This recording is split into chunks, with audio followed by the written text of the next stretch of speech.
Hello, human. That's a good question. Now, some would consider this to be a tertiary issue, and this is something that kind of brings division within the body.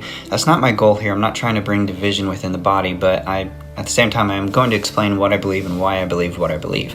Now, the term preterism comes from a Latin word, which means the thing that is in the past. So that's basically their view. Preterism is the eschatological or the end times view that prophecies in the Bible have already happened. There's essentially only two camps in this view. There's a full or a partial. Now, the full camp believes that every prophecy and promise in the New Testament has already been fulfilled, and that Jesus' return to earth was a spiritual one, not a physical one. Now, the partial camp does believe in the return of Christ to earth and a future resurrection and judgment, but they do not teach a millennial kingdom or that Israel as a nation has a place in God's future plan. Now, the main problem with preterism is that they believe everything was fulfilled in 70 AD when the temple was destroyed by the Romans. Now, this is a major problem because in order to hold this view, they must reject a majority of all scholarship which states that the book of Revelation was written in 95 AD.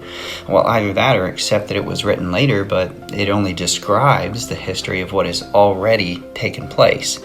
Now, in this view, every event normally associated with the end times, Christ's second coming, the tribulation, the resurrection of the dead, the final judgment, it's already happened. However, in the case of the final judgment, some will say that it's still in the process of being fulfilled. But it simply cannot be the case.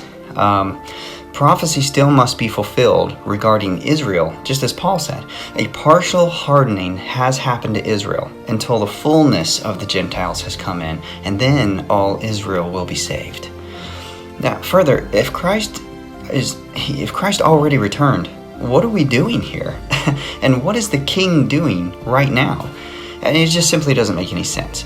And finally, those who hold this view, they typically point to Matthew 24:34 in order to justify their doctrine. I don't have time in this video to explain the depth beyond the surface of this verse, but as it turns out, I wrote an article on that. The link is in my bio, Quest for Truth, and there's a search bar down at the bottom. You can search for this, and you can read exactly what I believe and why I believe, if that is something you want to do.